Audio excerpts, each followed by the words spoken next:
Chronologically Gaming pre-show. If you're here right now, that means you're here for the live show. This is the real experience on how you can be a chronologically gaming influencer. Sending out your ratings and pretending like it's December 1982. We really do play every video game in order of release, and yes, we really are that crazy. And we don't shy away from strange, weird, and obscure. We play and see everything. Welcome everyone to the Chronologically Gaming live show, or pre-show. Right before we kick off seeing what's next, and who knows, I know the thumbnail always has something. There's a game that's there that you can check out, but you never know what the other games are. Howdy, Brad. Welcome in. It's going to be a really jam-packed night. We're going to go very, very fast. Hey, Marshall, good to see you too. Now that we have a little bit longer show, this one's going to be several games. We're going to go all over the world too to see these. And yeah, Marshall, the once-a-week live schedule is going great for how we plan, because now there's so many details with all the games. It's working great with a cadence that we can continue on and make a regular show happen. But I'd love to do more. In fact, there's people that have reached out to me that still want me to do every week or just keep going because they know how many games there are. There's so much that's out there. Uh-oh, it's not? Let me check the... Oh, the bit rate does seem to be a little bit low. Am I stuttering in and out? But it still is going well. I'm enjoying it and making sure that we can continue to keep going without having a few weeks off or a month off. I think that would be better. There's the Silent ZX81 or Timex Sinclair 1000 if you are in the United States. I can balance it on the tip of my finger. Look at that. And shouldn't say that because there is a very large homebrew scene of people that really enjoy certain computers and they continue to program and make games for them. This pre-show is also like a sound test so that I never again do a show completely mute. Oh yeah, I am not anywhere near the Midwest. I am currently in Tennessee. So if there's a vintage computer festival in Tennessee, let me know. We are in between homes moving, so there's going to be a little bit of trickiness if I'm able to get back to another one. I'm really thankful that Vintage Computer Festival let me go on and do that presentation. That was a ride. That was a lot of fun. And I'd like to go to another one. Oh, and Paul, good point. The Atari 2600 is going to have commercial releases all the way through almost the 90s. I think 1992 is the last time we'll see Atari. Even then, Atari never dies. There's new Atari games right now. People are going to make Atari games forever.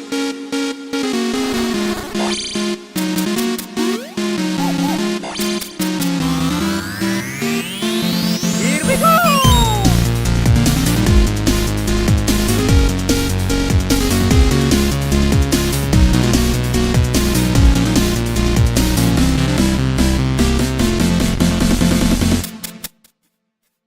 Hey, it's Chronologically Gaming, the only channel that's perpetually retro because we're playing every video game in order of release. We started playing the games back in 1971, and where are we now? Well, we're going all the way back to December 1982.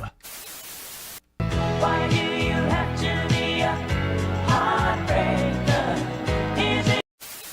And we were last playing the best home console in town, or the best in my opinion. The Vectrex is pretty cool. Let's see what our next game is. Our next video game release takes us to the United Kingdom.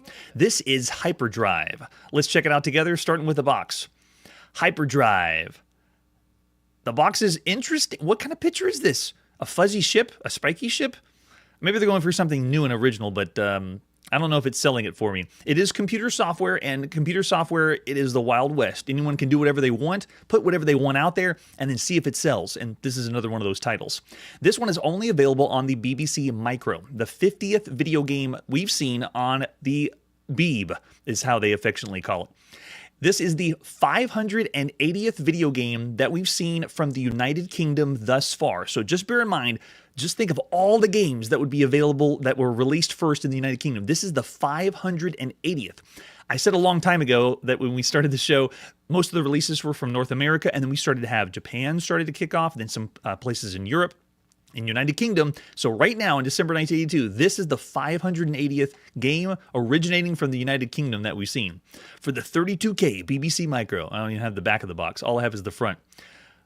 So I don't know what IJK is going for. This is the 5th time we've seen IJK Software. They've done games like Invaders, Pontoon, 3D Maze, and Candy Floss. You can check out all of those if you want to see the links that we've done before. What other artwork do we have for Hyperdrive? I don't think we have the credit for the developer on the cassette, but there's the cassette tape because you played video games on cassette in December 1982. And you can see here, the release date says 1983 on this cassette. Yeah, because near the end of this year, the first time it was ever released would be 1982, and then we're going to be seeing the case or the information about the copyright because they're going to have re-releases later. This was the first time you could have seen and played this game. There's the example of the screenshot. All right, it's time to go to the United Kingdom and play Hyperdrive. This one is Howard Richards, IJK Software, released in the beginning of December 1982. And there it is. Very first time we've seen Howard Richards on the show. Way to go, Howard. This game is a single-player only game because IJK Software knows you're a nerd and you have no friends. I'm going to put space to keep going. Some evil aliens attacked a space explorer who landed on their planet. They put him in a grid-like maze and set an increasing number of drone aliens after him. If he collides with an alien, he is killed, but he can kill them off using his laser missiles. In this game, you have to take your place and kill all the aliens off. I love killing aliens. That's what we do here. Occasionally, the aliens will send an evil Otto. Wait, evil Otto? That's from Berserk, who will track you down and eventually...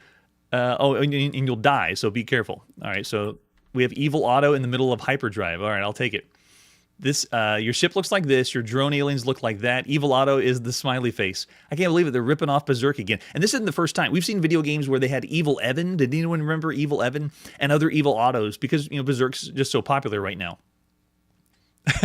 That's right, Paul brings up, is it I'm Just Kidding software? I don't know for sure. I haven't delved into the details of this company.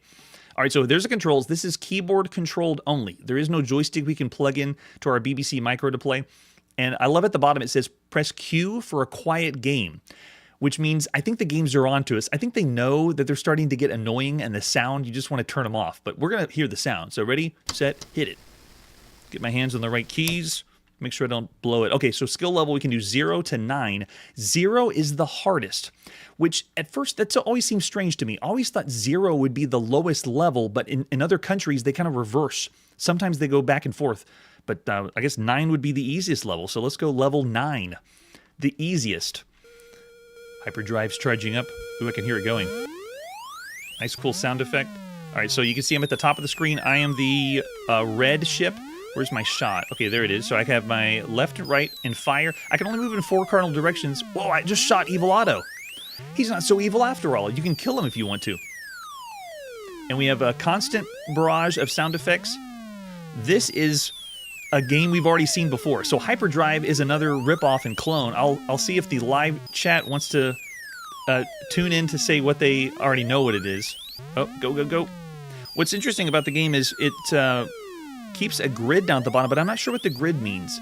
And it plays where we start with one level with one enemy, and then after the enemy is destroyed, if I can destroy it, then it goes to a second level where we play with 2 enemies, and then it just progressively adds more and more enemies to play. But I don't see the enemies shooting us.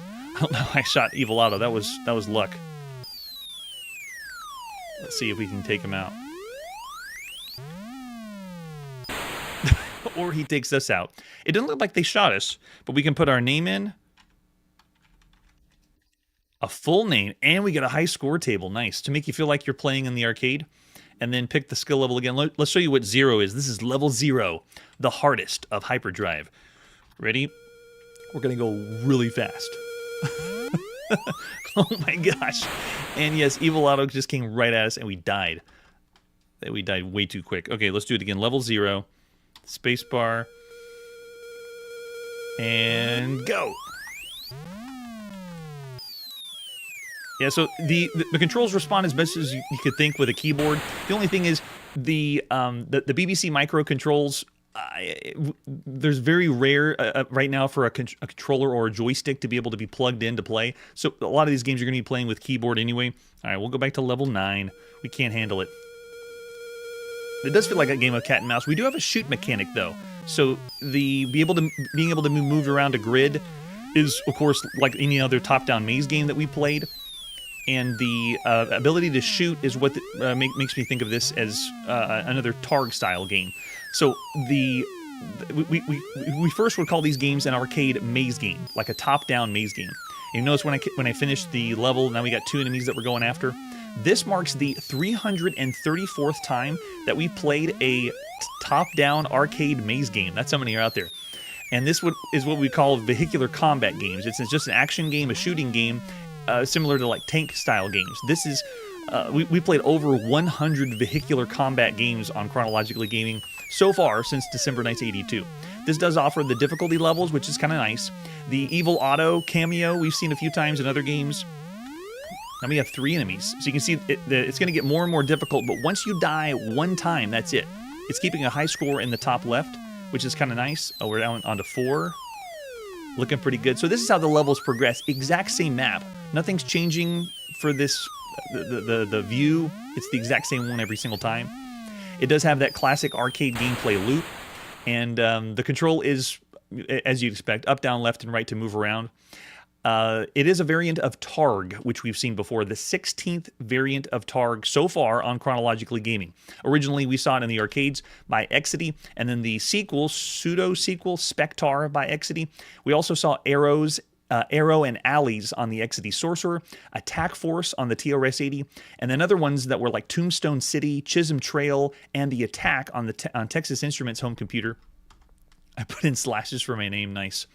We also saw Crossfire, which is a really good Targ variant right now by Sierra. Solar Fox is in the arcades by Bally Midway right now. Space Cadet's available on the Apple II. And then Eyes by Rock Ola is also in the arcades.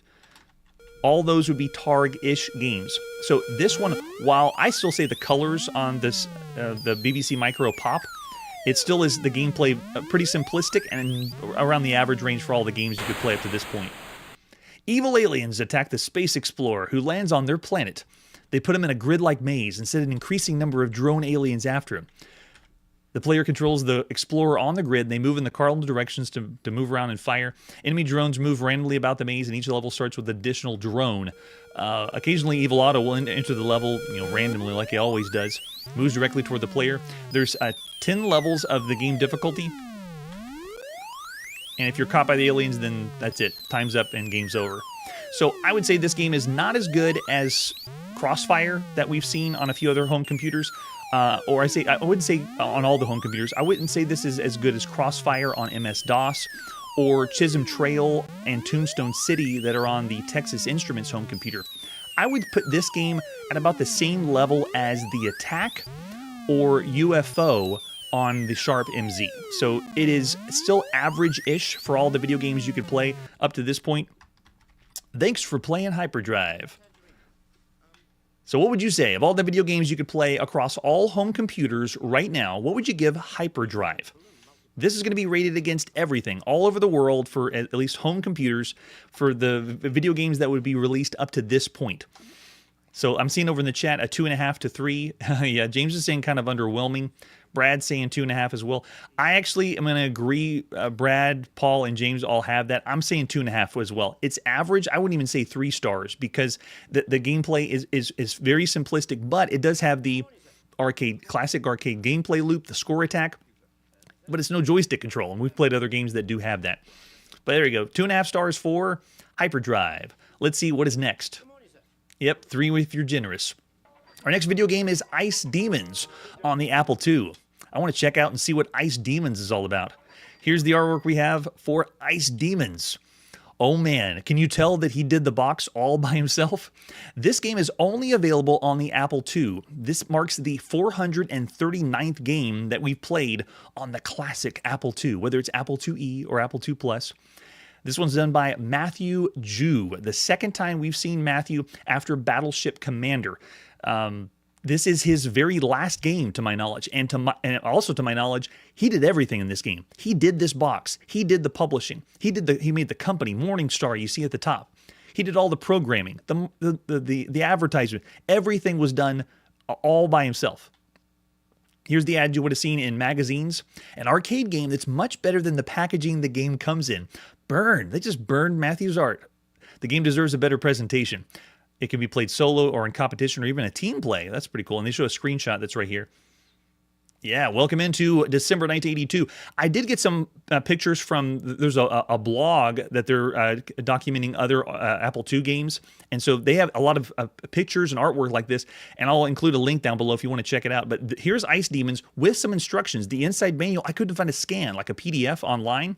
But we can see there's the 5 1/4 floppy disk that we're going to pop into our Apple II to play. And then we have even more just showing off the artwork. Now, what's special is the front of this box isn't really paper. It's like a metallic front of the box. So if you notice, be sure to check out the blog so you can see it in action. As you move it around, it has this very cool metallic sheen to it. So while the homemade artwork is, you would say it's, okay drawn, but the way that it's presented is actually kind of cool. So I wonder why the advertisement said that. Yeah, it seemed like D&D style art. There's the example of a screenshot, which really doesn't do the game justice either. All right, let's go and play some Ice Demons by Matthew Jew and Morningstar, released at the beginning of December 1982. We are ready. And this one does take a little bit of time to load. This is the first and only game by Morningstar, to my knowledge. Maybe we'll see Morningstar later, but I think this is it. This is all that Matthew Jew put out. So as the game loads, we get a splash of the, whoa, high-res picture on the Apple II. Now, when you first see this, you think, what exactly am I looking at? And I can barely tell as well. It looks like someone holding a bow, but this is the usual presentation for Apple II games. Give a nice high-res picture just like this to get you excited while the game's loading in. Trusty bow in hand, you make your way across the ice-slick battlefield. Before you loom the ice pits, a grotesque collection of hundreds of creatures.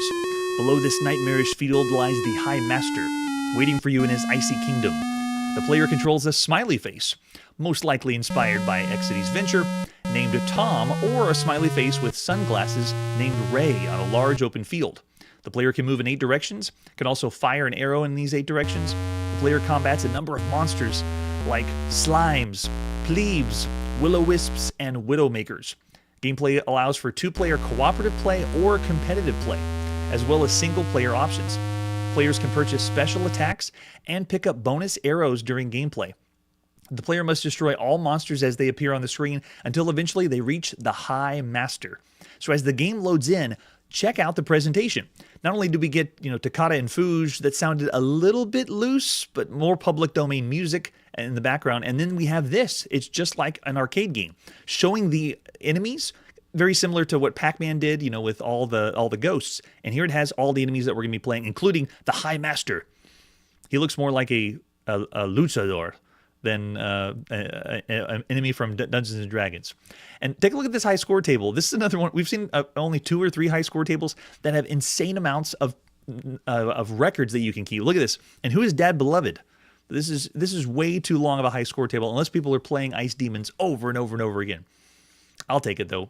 We'll play some Ice Demons here. All right, you ready? Do we want to use paddles or joysticks? Great touch that we don't have to use keyboard only. So let's go with joysticks. And then when you begin the game, I'm actually going to be controlling both players at the same time. So I have both joysticks that are working just so I can show off some of the multiplayer modes. So as you move around, one of the players, this one is, who's this, Smiley? No, Smiley is one of the enemies. This one is the Ray. Ray is the one that has the sunglasses. And then Tom is the one that doesn't have. Okay, so as I move Ray around the screen, you look in the bottom left of the screen, and it shows you what kind of game mode you're going to play on. So right now, this is a 1-player solo game. But if I get close to Ray, or maybe I got to use, okay, once you move Tom around, then it works. You can do a 2-player team game, or you can do a 2-player competition game. So already, this has gameplay modes, and that's a big plus. I'm already enjoying that one. All right, let's play as Ray and do a 1-player solo game. You just push enter, and then now we're in the game. The control is you move around the joystick to aim your aim raise direction. Oh, it came at us pretty quick. When you hold down the button, you only have one button on your joystick, you zoom around the screen just like this. When you let go, you stop zooming. If you want to shoot a shot, though, you have to quickly tap the button without holding it down. You want to pick up the money, which is that cash that I just drove over. And when you pick up the cash, you can use that to buy other things later or purchase other things later. Very loosely. Don't get too excited. It's not like we have a whole store here or anything like that. But it's interesting control scheme because it's that tap mechanic. I just have to tap the button because if I hold it down, then I start to move around the screen. This enemy, who is that? The Will-O-Wisp is not moving at all. If we do get shot, we have this temporary stun. It's like they hold us in place. If they do that, you just can't move temporarily, and then eventually it'll wear off. Then you can actually go where you need to go. So first impression is this is pretty cool for an at-home arcade game on the Apple II. The way that they're giving us different gameplay modes and the way that it is essentially a multi-directional shooter, but it's not based on anything that we've seen. It's not ripping off an arcade game. Let me grab that cash and continue to play around the side. And that's a good point. Marshall's bringing up Robotron, and in a way, this would be even cooler if we were playing with dual paddles like we did with Castle Wolfenstein. Then we could move in different directions, because we played some at-home Robotron games with the twin stick mechanic. So yes, this would be a lot easier to play, especially with the controls, because the way that I'm able to, I have to tap the button to fire a shot, and when you're tapping the button, you're sitting there. You're a sitting duck. You can't do anything. You have to make sure you dodge the shots. But the other thing I want to point out is, as I'm playing this game, the enemies are being generated. There are generators. You can't destroy the generators, but it's yet another video game way before we're going to see Gauntlet that gives me vibes of Gauntlet because the enemies are being generated from a source and they just continue to come out. Wait, did I see correctly? One of the enemies shoot the other one? Can they hit? Uh-oh, I got paralyzed. Move! That was close. Yeah, it looked like they were able to shoot the other enemies. So if you look down the bottom, see the arrow? I'm going to use my money to upgrade. So now I can fire more than one arrow at a time. And that's essentially how the upgrade system works. Any upgrade system in a video game right now is impressive. To be able to go from one shot at a time to two shots, it reminds me of when we first saw Mooncresta or, of course, Galaga that's in the arcades, where you rescue your ship and you get double firepower from Galaga. But there's very few video games with an upgrade system like this. So we refer to these video games as multi-directional shooters. This marks the 155th multi-directional shooter we've seen on Chronologically Gaming. It's the 84th multi-directional shooter on home computers, and this is the 19th that we've played on the Apple II thus far. That's a lot of shooting, and that's just multi-directional shooters. And what I mean is you just have the freedom to aim in different directions. I mean, think of like games like Asteroids, it's stuff like that. Of the 155 multi-directional shooters that we've seen so far on Chronologically Gaming, 99 of them are based on another game or a clone of another game. You know, like they clone Space War, they'll clone Gunfight, Asteroids, Star Castle, Berserk, Robotron that we just mentioned, Bosconian. And this game is not a clone of any one of the other games we've seen. It's an original property. It's using elements and little ideas from other games, but no, it's its own thing, which is kind of cool. And, you know, while the character kind of looks like the what's his name from Venture? The character from Venture, it's not a real clone from Venture. This doesn't play exactly like that. This is an original game. Oh, cool. We can put her name in. So I was playing this character too. Does it do another one, whole name? Where are we on the high score table? Oh, we're at the top? No, we're not at the top. We're not even near Dad Beloved, whoever that is. All right, so let's go again with joysticks. And here, let's play a two-player game. So I'm going to move around as Tom this time, and we can do a two-player. I want to do a two-player cooperative game. Move close to, two-player team game. Ready? Check this out. You and a friend can play together. It's very difficult for me to control both at the same time, but you and your friend are able to play cooperatively together, and you're sharing the score down at the bottom. It's keeping a high score that you're working with together. But this is what makes the game even better than playing by yourself, because you're able to work together, partner up together. One person gets stunned, you can go help the other person out. How it works with the cash, though, I don't know. Are you going to be fighting over, who gets the money and then who gets to spend on the upgrades? Or I guess you could work together if you wanted to. The competitive mode for this just has 2 different scores, but you are getting to play at the same time. So it's still a simultaneous multiplayer game, which is pretty cool. Some of the other multi-directional shooters that we've seen so far that are original ideas, they're not clones of other multi-directional shooters, have been games like Encounter at Questar 4, Space Trap, Escape from Volantium, Bolo on the Apple II, Fury on the TRS-80, Satellite Patrol on the Commodore VIC-20, Pandora's Box on the Apple II, Super Space Mission, XO Fighter, Amoeba Attack Wars, Spud and Mugshot, Astron 9, and Deep 6, just to name a few of games that said, no, we're not going to make another Robotron game, or no, we're not going to make another Asteroids game. We're going to do a multi-directional shooter and make our own thing. So if any of those names sound interesting or intriguing, you want to check them out, go for it. Look, looks like Tom's the bait. Everyone's coming for me. And whenever your buddy dies, they just hang out there as a dead corpse. This one allows you to play with the analog joystick or the paddles, which is a really nice touch. I'm going to include a link down below for Retro365. He's the one that has a blog and the information on the box and the artwork. If you're interested, that'll be a link down below. So this one's actually pretty cool. It's a well-done game. The only thing is the slowdown. When there's a lot of enemies on the screen, you can see it kind of chugs, and so that would be what I say is what's not going for the game. All right, so there you go. That's Ice Demons, or a quick taste of what it would be like to play and check out Ice Demons. Looking over the chat, I'll let you see what you think is the rating of all the games you could play right now on all home computers for Ice Demons. I love the name. I love that this was done by one person, that this is the age of I can do everything and I don't need a whole company. I can make my own company. I can be the whole company. It's very inspiring. Looking over in the chat, I see Brad throwing out 3.5. James is 3.5 to 4 stars. Yeah, I know, Marshall. I'm surprised why the developer didn't see anything else. Or I don't know anything that Matthew did after this.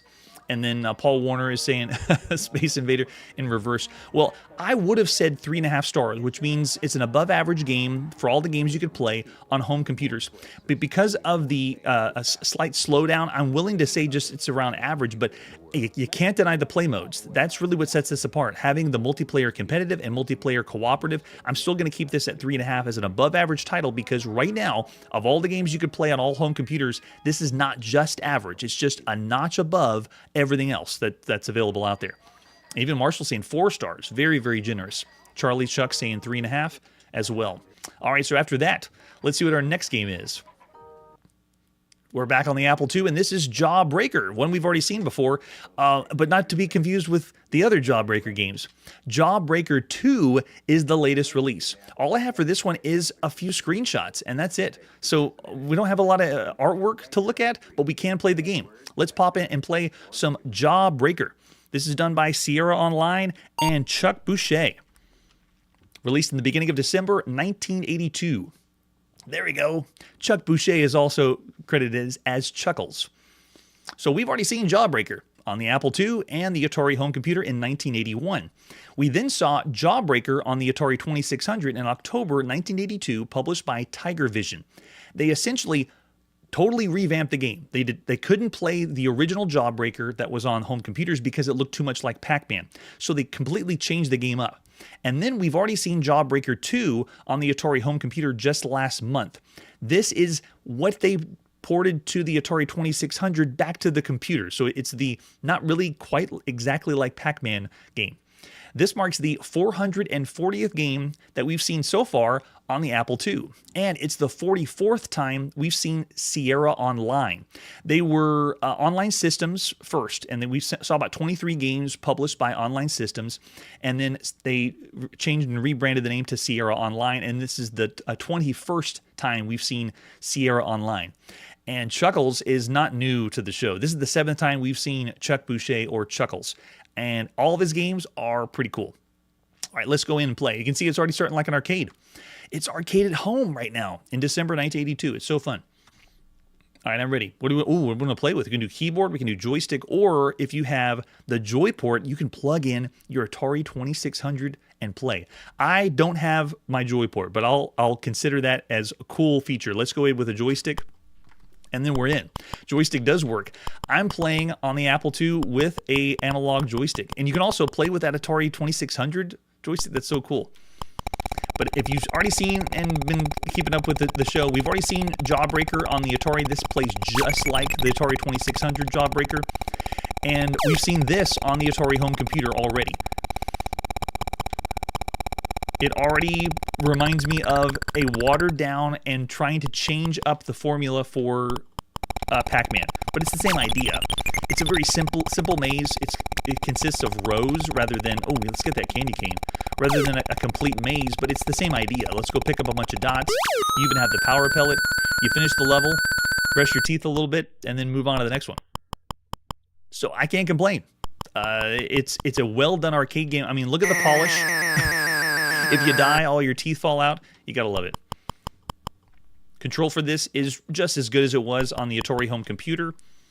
The Atari home computer we were playing on the with the Atari joystick, and I can't complain about this one because this one can be played with the Atari joystick too. Get some more candy canes here. There's so many video games about eating and food right now. We have fast food that's available on the Atari 2600. And then we have also, this is a theme of dental care, if that makes sense. Because, you know, you brush your teeth at the end. Just a little nod on dental care. This is the 5th time we've seen a video game where the theme is dental care. With games like, you know, Tooth Invaders. It won't be the last. So many games about eating. But at least this one, you know, make sure you brush your teeth. So if you've already seen the Pac-Man style games, you know that this is a very well done game. It's polished. It's got the presentation down. There's just not a lot to it. It's a simplistic idea, and it doesn't have the complexity that a true Pac-Man style game was. When we played the first Jawbreaker on the Apple II and the Atari home computer, those were more like Pac-Man, and I would say those are the better games than this Jawbreaker. This one's, you know, the diet version. This marks the 333rd time we've played an arcade maze game on Chronologically Gaming. That's a lot of mazes. It's the 187th that we've seen on all home computers so far, and the 32nd that we've seen on the Apple II. Most of them have been clones of Pac-Man, of course. See, look at that. Way to go, Sierra, and way to go, Chuckles. This one is pretty much still a clone of Pac-Man. It's the 143rd time we've seen a Pac-Man variant or a Pac-Man clone on Chronologically Gaming. Right now, there's average Pac-Man variants that you could be playing on home computers that I would say are around the same level as this game. There's Cosmic Cruncher on the Commodore VIC-20. There's Ghost Gobbler on the TRS-80 color computer. There's Monster Mine on the Sinclair ZX Spectrum. Muck Mac on the Sharp MZ home computer. There's Racer Ball on the Dragon 32. And Scarfman also can be played on the Coco. There's Succession on the Apple II and Trashman on the Commodore VIC-20. I would say all of those games are the average arcade maze games or Pac-Man variants that you could play right now on all home computers. So this one is still in the same range as all those. Yeah, James has already thrown out the rating I was about to give. 3 stars. It's polished, but it doesn't have a lot of gameplay, and it's very simple. So you could get into it, you know, going for a high score. It progressively gets a little bit faster. Notice that we don't have any multiplayer modes. There's no way to play cooperatively or even arcade style modes. It's just go in the game, it's one player, and there's no level select or difficulty switch or anything like that. You just go into it. If you were to play this on the Atari home console, that one actually has a little bit more, just slightly more.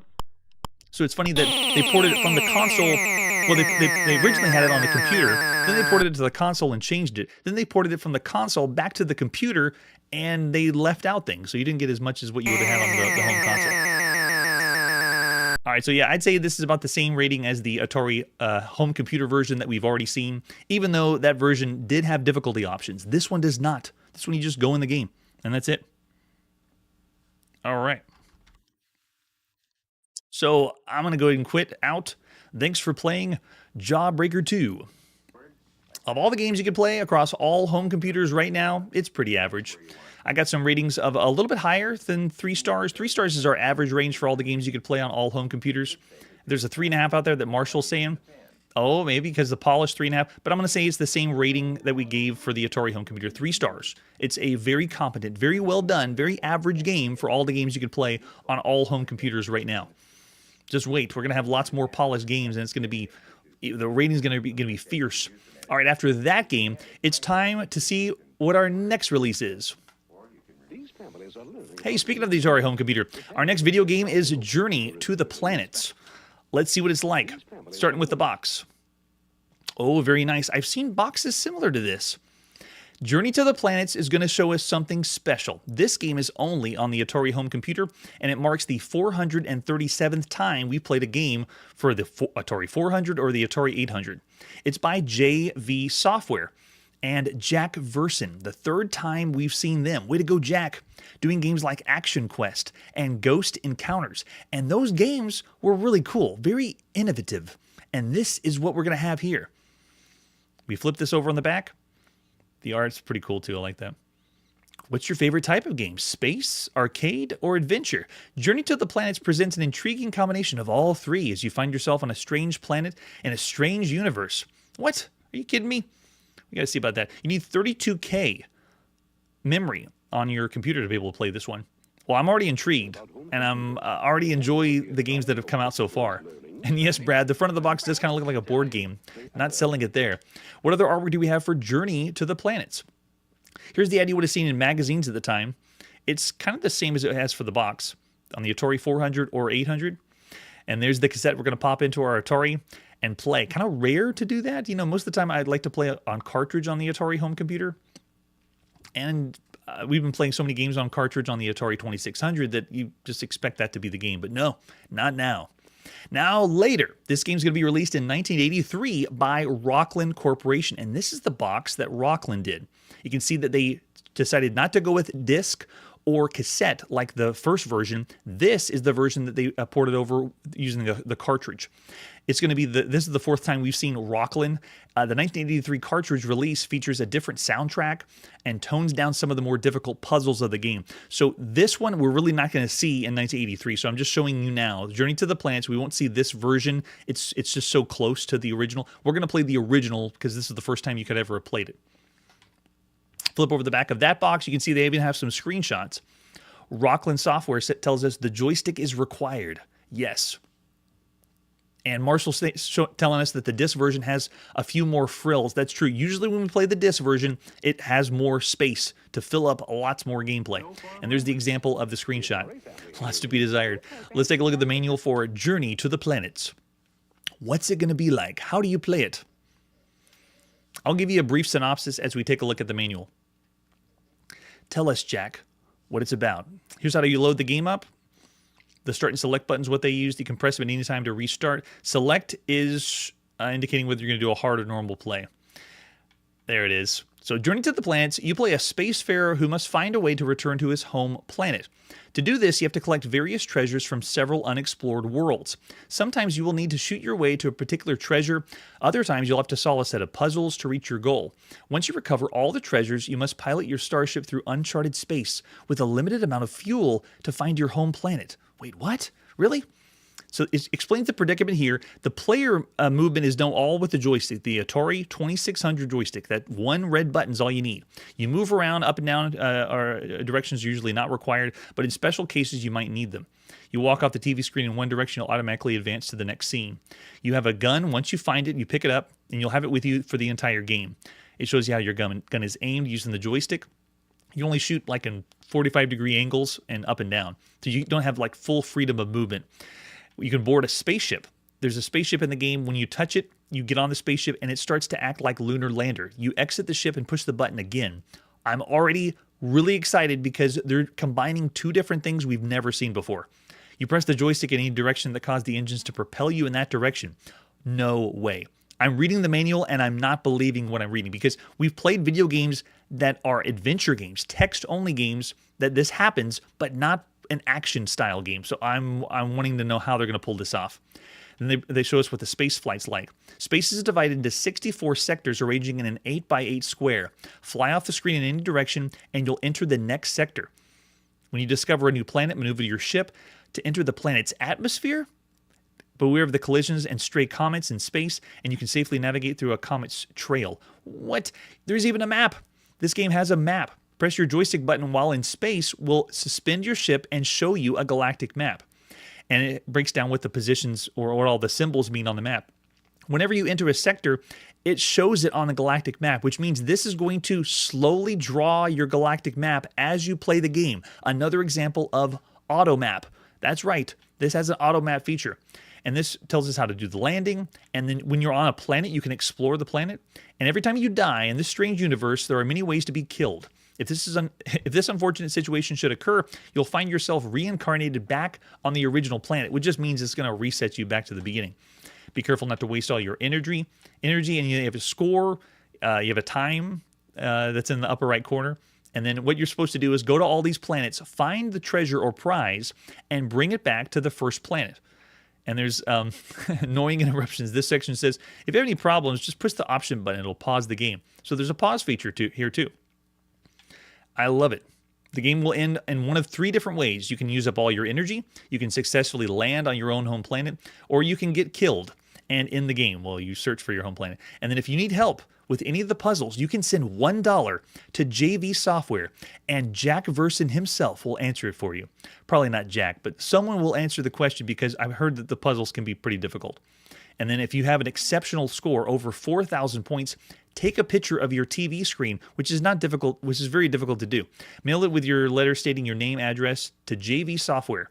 That's awesome.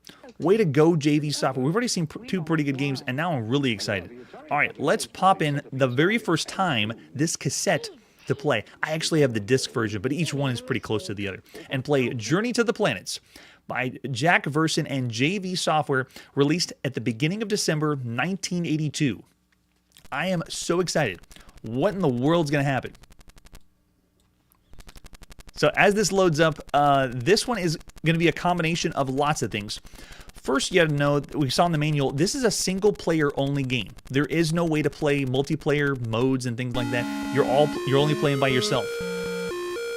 Oh, nice. More public domain music. I'm so excited. Whoa. It's already tripping me out. Or it's glitching out, I'm not sure. Maybe it's both.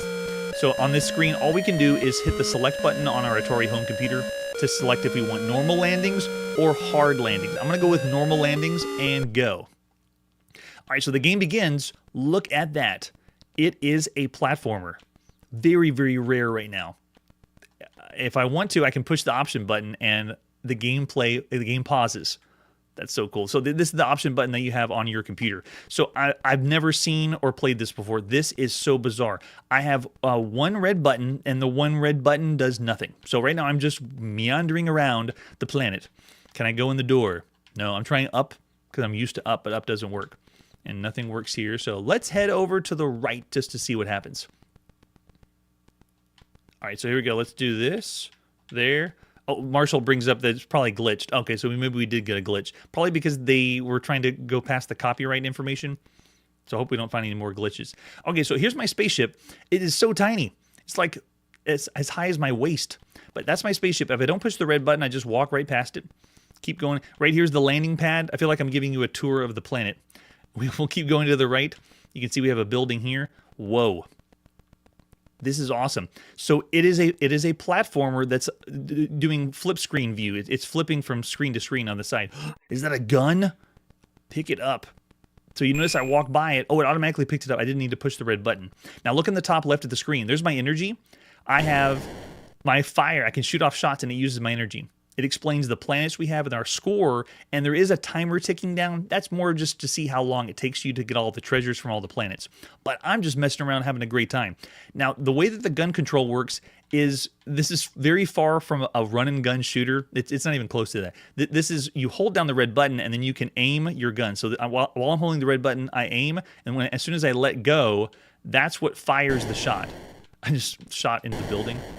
I don't care about energy because we won't go the whole time we play the game. But that is the first experience for this game, is just realizing that you're playing a platformer. And now, you know what I want to do? I want to go fly. Let's go to the spaceship, push the red button. The music starts. What? Look at this. Can I go fly? Can I go fly back to the planet? I just want to see if I can mess around. And it's giving us the controls we've seen for Lunar Lander. It's the same idea. The thrust, it uses energy. Oh, where'd I go? Oh, okay, so it just wraps around. All right, so it didn't go to the next screen like when I was on foot. All right, ready? Let's go up. Up here. Ooh. Wait, hear the sound design? We're far away from the planet and the sound got quiet. Can everyone still hear that? That's amazing. I love it. And then we're in space, and there's the planet. So we just left the planet. All right, let's try the galactic map. If we hold down the red button, it shows our position, and there's nothing around us here. So let's head up and see what happens. You can see where the planet was. It's represented by a star. But we have all these question marks because we haven't explored it yet. So let's keep going up. This is amazing. It's doing... Oh, we got one. Planet's over there on the left side. Let's go check it out. So we'll go up one screen, and if I go to the left, if our galactic map is correct, we should see a planet right over here. Oh, watch out for the comet. Yes, there it is. We got a planet. A blue planet. And there's 7 planets in the game to explore. All right, ready? Let's go in close. I don't know how fast I'm supposed to go. We'll take our time. Nice and easy. Whoa.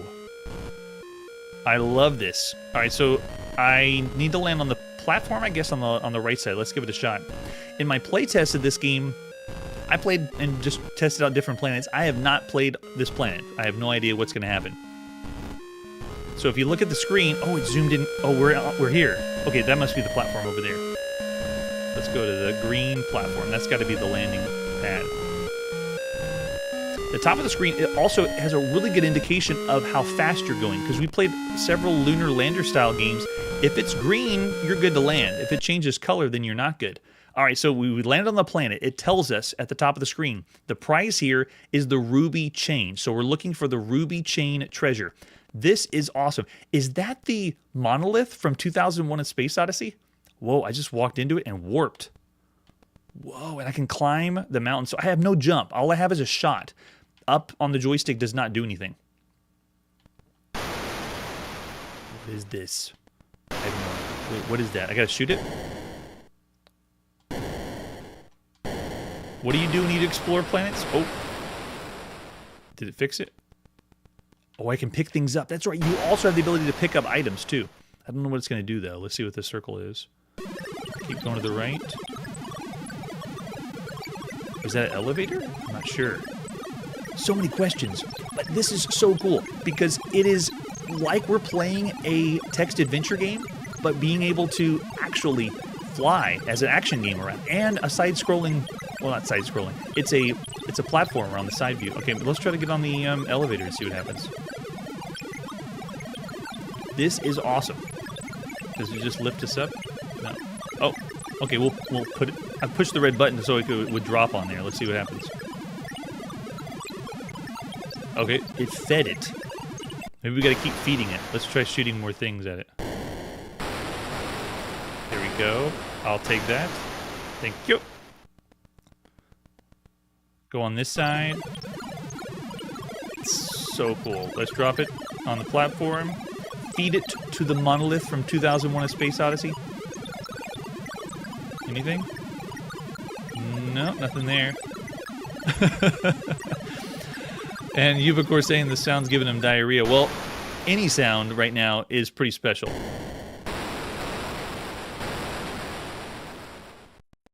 I am loving it.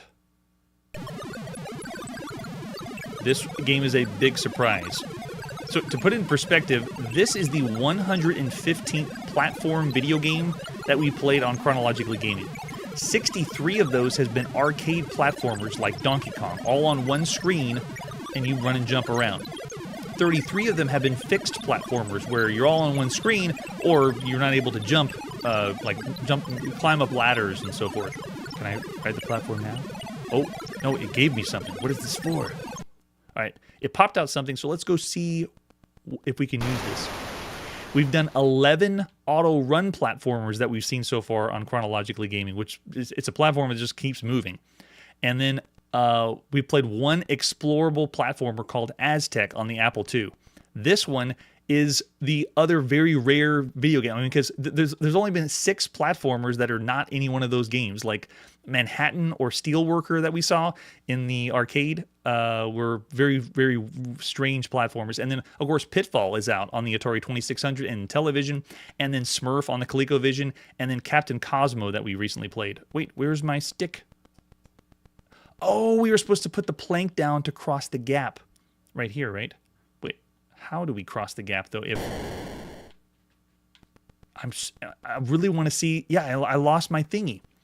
Drop the stick on the top of the... Oh, the top of the hill. Okay. Does that mean we're going to go through the same thing again? But this is so cool that one of the levels has a puzzle. You have to solve the puzzle. So it looks like we still... Fire. Give me my thing so I can get a thing. And I guess you have to do the same chain of command to drop it down. And then once you get the treasure, then you return back to the original planet, the first planet, and you try to get all 7 treasures, return to the planet, and that's how you win. Obviously with the fastest time as possible. But being able to manipulate and do things on planets is pretty cool. So this has puzzle elements for a video game. It has the gun, so it is a shooter, you know, sort of. But it also is a vehicle simulation game where you're able to fly your spaceship around. It's so creative and cool. It's like the next level of the other Jack Verson games, because the other ones he did were like top-down, very... Oh, I didn't want to do that. Kind of like an adventure on the Atari 2600.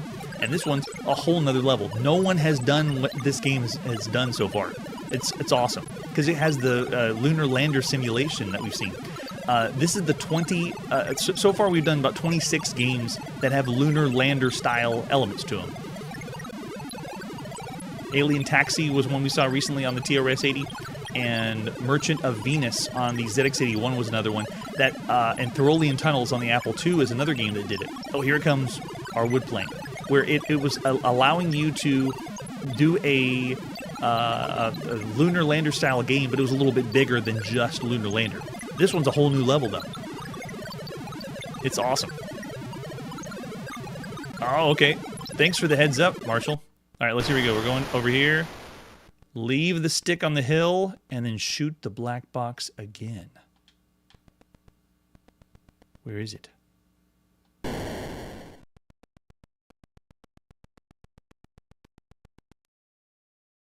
Yeah, this is so cool. Oh, and it remembers that I left the stick on the top of the hill, too. I don't see any black boxes now. It's gone. So this game technically does have a time constraint. You know, you have the timer that's ticking off in the top. But, oh, there it is. Shoot it. Avoid the lightning. And just bear in mind, I'm only showcasing one of the planets.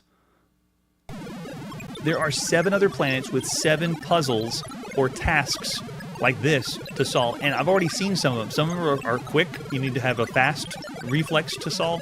But then other ones, it really has like this. I've never had played this one. Ready? Wait, go up on the joystick. On the stick? What, this one? No way. I used it to fly. Is a magic carpet? Is that what it was? I had no idea, so I pushed up on the joystick. Okay, so just so you know, this company, JV Software, had another game called Ghost Encounters that allowed you to use your joystick to morph your character, which was a ghost, into other things. like a very premature A Boy and His Blob. This is so cool. All right, so now I'm on the other side. Oh, there it is. That's the ruby chain. How do we get it? No. Did it bring us back at the beginning? It did. So that means you were supposed to go... Oh, wow. You're supposed to go to the right to the door on the right. Oh, okay. I got you now. Wow. Okay, but even still, that's one puzzle for one of the planets that's in the game. And if I wanted to, I could just say, you know what? I'm done with this planet. Let's go fly to another one. Let's go check it out. Push the red button, use up more of your energy, and go see some more planets. Oh, I see. Thanks, Marshall. Appreciate the heads up. So you can see we're leaving the atmosphere. We're back in space. And we can go fly to any other planets. This kind of freedom we have not seen in a video game where you're mixing a platform, explorable platformer with space exploration. And it has a map to it. It kind of reminds me of the Star Raiders style games, where it's like a large world, and whenever you're flying around in your ship, it's a first-person perspective. You shoot things, Klingons, you know, most likely. But this one is on another level. This is something different and special. Oh, watch out for that comet. I love what this is throwing in there. This is the 19th time we've seen a video game that has an auto map up to this point. Like, we've seen Treasure Hunt on MS-DOS, A Way Out on the Atari home computer and the Atari and the Apple II. Warrior of Ross has some auto map elements. Sword of Fargol and Tunnels of Doom on the TRS-80 home computer. Alibaba and the 40 Thieves did that. I love this. So when it eventually gets released in 1983 on cartridge, it comes out in a 16 kilobyte cartridge. 16 kilopower. This is so fun. That is another game that I do not want to stop playing. It is too good. Journey to the Planets is a new experience. It's fresh. It's incredible. I love it. And of all the games you could play across all home computers, oh wow, yeah, Charlie's throwing out 4.5 stars already. If you're saying 4.5 stars or 5 stars, that means you're saying that this game, compared to all the other games you could play on all other home computers, is one of the best of them all. Charlie's saying 4.5 as well. James is saying 5. Nice. Marshall's saying 5 as well. Yeah, this is so good. Blending the two together. The only thing that I would say is a downside of the game is just the play control is very simplistic. You know, you just move around and you have to, like we saw live on the show, you don't know all the commands until you try it out. So it has those puzzle elements, that's part of it, but it could also be a little frustrating. But here in December 1982, we've played adventure games that are extremely frustrating, that make no sense. So it's pretty awesome. Yeah, it does take a long time to master for sure. Yeah, I'm going full regalia. This is up there. I'm going 5 stars with Journey to the Planets, just because at this point we haven't seen anything that can compare to this, and it's like a dream game. It's like it's the future of gaming. Well, like let's put something in our mind and then just make it happen. That's what this feels like. It's inspiring. That's what it is. So there you go. Journey to the Planets is something special. All right, now it's time to go to Japan and see what is on the television. これがビデオゲームの最新鋭機種だ。スペースミッション、エスケープマン、ホッピーバーグなどなど、君はこの新しさに遭遇したか。バンダイアルカディア。 That's right, from Bandai. It's the Arcadia, or in North America, the Emerson Arcadia 2001. Now that we've seen that commercial a few times, I actually think that those kids aren't in awe. It's more because I played so many games on the Arcadia. I might think that their reaction is, I don't know what I'm doing, because we've played so many games on the Arcadia. Let's check out Jump Bug and play Jump Bug, released for the first time in Japan. Here's the box for Jump Bug. Yeah, that's right.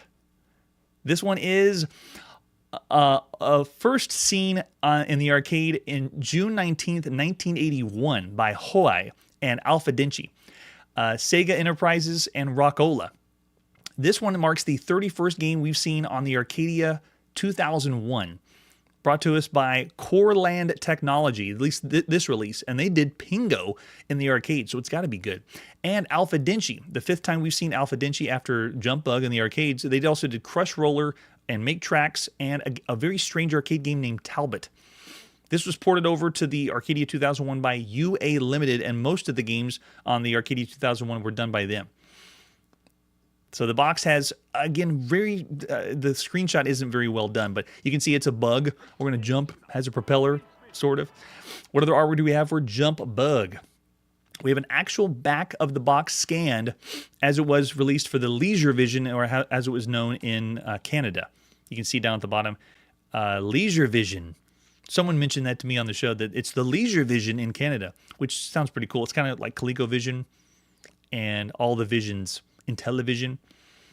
Here we go. This is all the screens for Jump Bug. So you don't just have one. Just want you to know there's more to Jump Bug than meets the eye. There's the Arcadia 2001, the console itself. It is still kicking. There's the example of the cartridge we're going to pop into play. Some Jump Bug. All right, without further ado, let's launch some Jump Bug. It's going to get strange and weird. This is by Alpha Denshi, UA Limited, Core Technology, released in the beginning of December 1982. Awesome.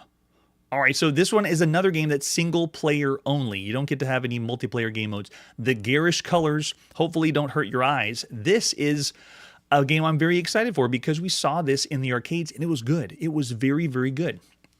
All right, so I'm going to go ahead and just go right into it. We're going to hit reset. Or actually, I don't think that we can hit reset now. We have to go back to the...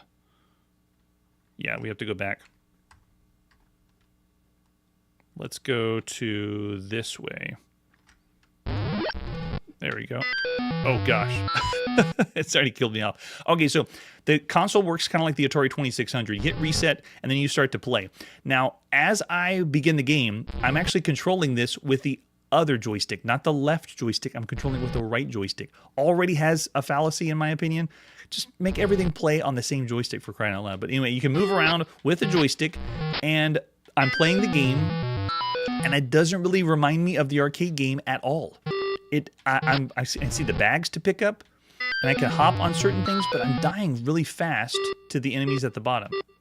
I can hold up to jump, just like I did in the arcades, but there's no scrolling. It went and flipped to the next screen. The arcade game was boss. It was one of the first platformers we'd ever seen. It was technically like an auto-scrolling platformer, but it had a jump mechanic, but it also was a shooter. Where's my shot? Okay, so I do have a shot. Whoa. It is very, very simple. It reminds me of some of the platformers we saw on the Commodore VIC-20. So this does not do the arcade game justice. If you only knew about this from the console, no, this wouldn't work. Oh my gosh, I can't believe it. The shot is pretty terrible.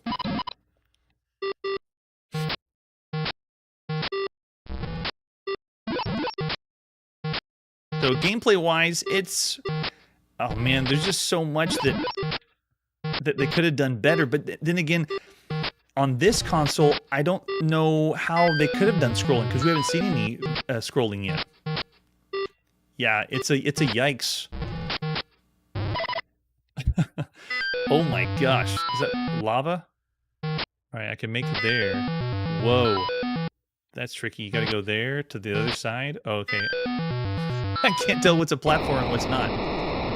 Also, I really don't have anything to shoot because everything's taking place on one screen. There's not a whole lot that you can to blow up and shoot.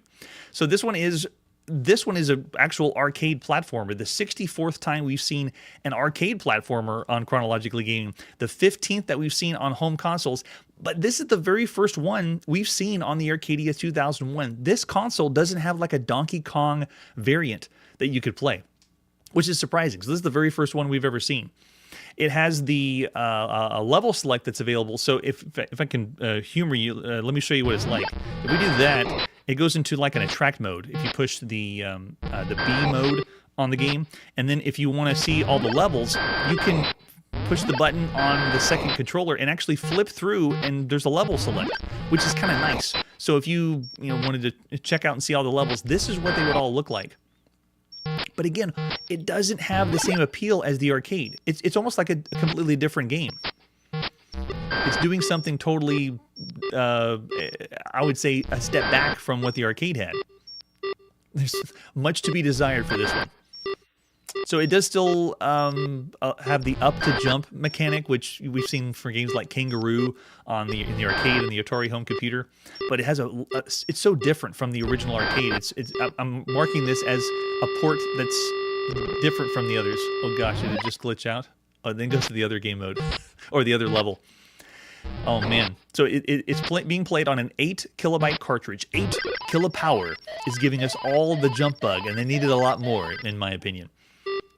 All right, so the flip screen presentation rather than the scroll is really what's bringing this down. Oh man, there's a lot better games than this one. I'd say this is not as good as Beauty and the Beast that we've seen on the Intellivision, or Fast Eddie that we've seen on the Atari 2600. I would say this isn't as good as Donkey Kong on the Atari 2600. Yeah. It's not as bad as Popeye, though, I would say, on the Philips Video Back, or not as bad as King Kong and Airlock that's on the Atari 2600. It's still up there with the bad, though. All right, so there you go. That's Jump Bug. I want more. What's wrong, Jump Bug? Why couldn't you have played and done better than this? And we've seen other scrolling on home consoles. Like, think of the stuff we saw for ColecoVision. But Emerson Arcadia 2001, we haven't seen a lot of heavy scrolling video games, so it's pushing... I can understand they weren't able to pull it over. So looking over the chat, they say the sound sucks. Yeah, it feels like a VIC-20 game. Marshall's saying 2.5 stars. James is saying 2 to 2.5. I don't know if I could call it bad, though. So yeah, I won't say it's a 2-star game for all the games you could play on home consoles. It is around 2.5 to 3 stars, though, of all the games you could play across all home consoles. It just could have been better. This could have been an excellent game because it was top tier in the arcades. I would still say it's very good because it combines a shoot 'em up and a platformer. But yeah, I don't know if you even say 3 stars. I'm going to say 2.5 for all the games you could play across all home consoles. It's still around the average range for everything up to this point. All right, and there you go. We got to put our video game playing on pause. Thanks so much, everyone that's joining me here on this crazy quest to play and see every single video game in order of release. And especially everyone that's here for the live show, throwing out ratings and being here for December 1982. We're going to keep going, game after game after game, seeing what's next and explore something new. Journey to the Planets blows me away that exists right now. And lumped together with everything else we saw in just this episode, you can kind of see the spectrum of where video games are at. It's really impressive. So next time on Chronologically Gaming, new games for the TRS-80, unofficial Millipede, and we get Mellow and Yellow in the arcade. That's it for today, and like I always say, you can make games on the financially worst console of all time, but still come out with an incredible video game. Hey everybody, thanks for checking out the channel and joining me on my quest to play every single video game in order of release. We'll be streaming live every weekday at 9 p.m. Central, so join us and let us know if we missed any games along the way. This video would not be possible without Launchbox, RetroArch, and MAME. Tell all your friends there's some crazy guy named Chronologically Gaming trying to play every single video game. We have links down below that'll send you to places like our Discord and Patreon, and one that says all the video games we've ever played. If you go there, it's a list of everything, and you can click right to the game you want to see. Chronologically Gaming is the name to look for. We are perpetually retro, and we will catch you next time.